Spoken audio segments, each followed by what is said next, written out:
Hey guys, welcome to the video. My name is Ryan Styles Harris, and in this video today, we are going to clean some bearings. Now, what I'm about to do is open a brand new box of bearings and clean them. Why, you might ask? Now, this tutorial is going to be good for brand new bearings and old dirty bearings. Same concept is going to apply.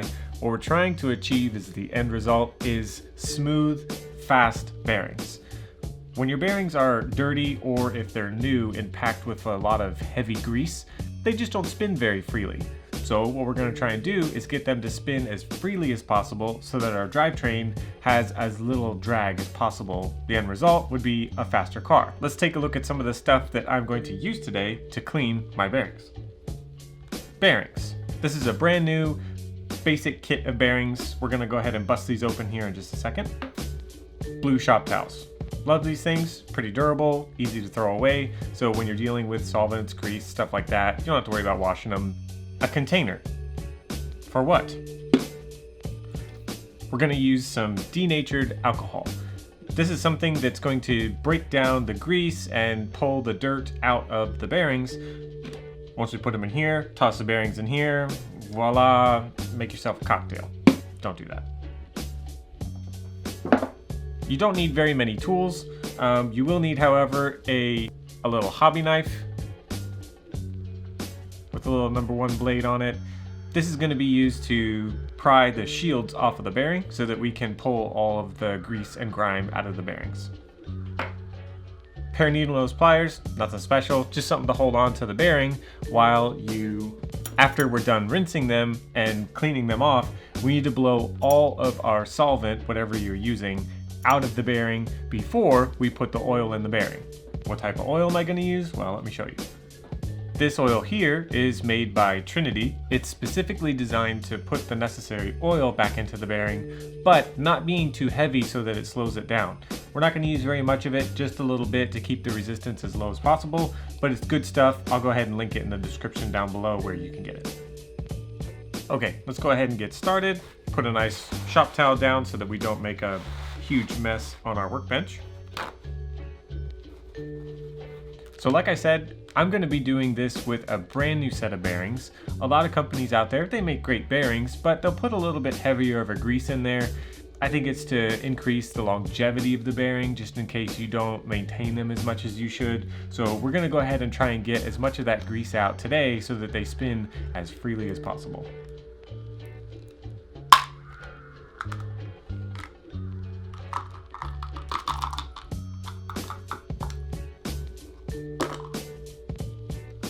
Now, this particular set of bearings is for the B6 or the B6D. So you're going to have all of the hub carrier bearings, the transmission bearings. I think it's everything but the steering rack bearings, if my memory serves me correctly. You'll notice that some of these bearings have a rubber seal. In this case, it's on both sides of this bearing. Let me find one that doesn't have it. This bearing here, you can see it has a metal shield on one side with the rubber on the other.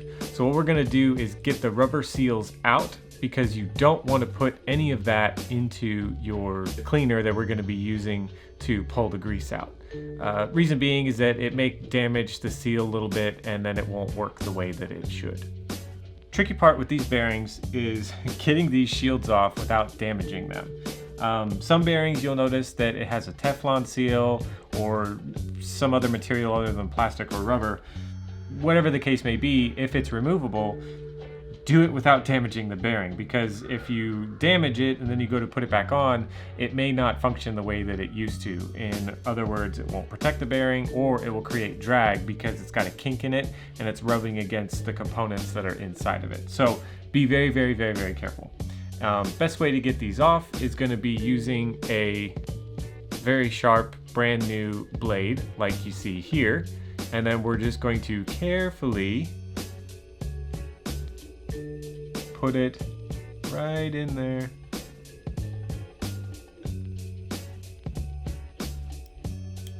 And then pry it off, like so.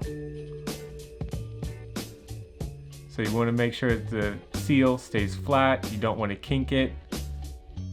Put it off to the side, keep it safe. I like doing it on the inside portion of it, it seems that the blade gets in there a little bit easier. Definitely don't want to rush this at all, because if you do,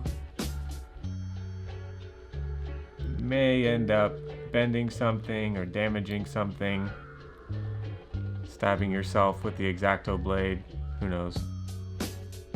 So just take your time.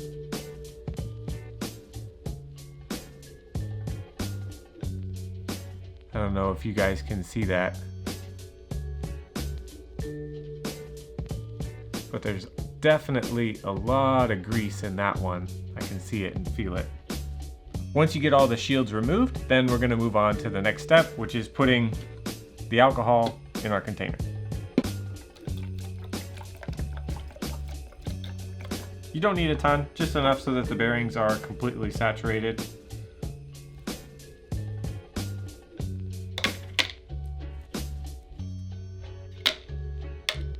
Okay, and then what I like to do is you can either let them sit for several minutes and just let the solution do its thing, or speed up the process a little bit carefully with the lid.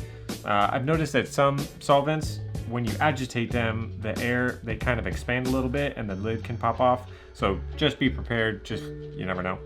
I just kind of rest it on top to keep it from going all over the place. Give it a nice little shake.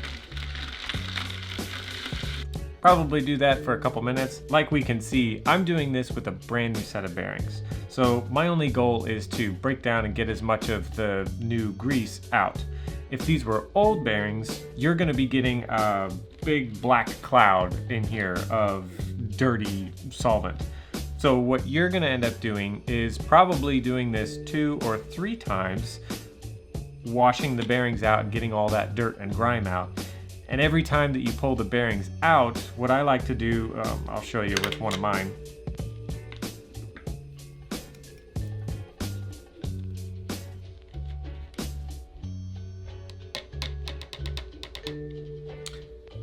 If this was an old bearing, kind of let it rest on the needle nose like this, and you were to spin it, it would feel kind of grimy, maybe a little bit crunchy.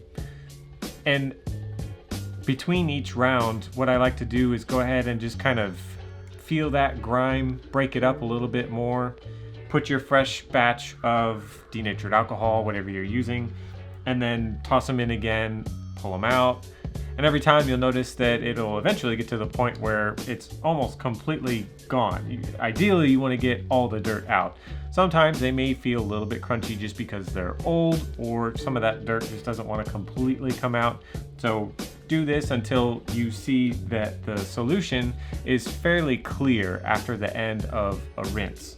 So once you're done rinsing them, we're going to blow them out with the air compressor. Now, when you're done, I actually forgot to mention, if you have any of these blue gloves, they're the ones that are meant to, you can put your hands in solvents and stuff and it doesn't destroy or seep into it. I just don't like letting my skin absorb any sort of cleaner, degreaser, solvent, whatever the case may be. Because you got to get these little bearings out of the container.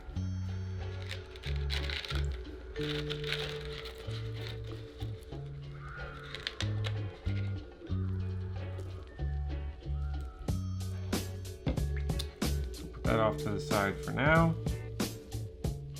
Now you have some almost ready to oil bearings. Next step is going to be grabbing them with the pliers and blowing out whatever sort of cleaner you have in the bearings, so that when you go to put your oil in there, it's not gonna counteract the lubricant and be harmful to the bearing. So I like to use the needle nose because it just holds onto the bearing so that when I blow it, it doesn't go anywhere.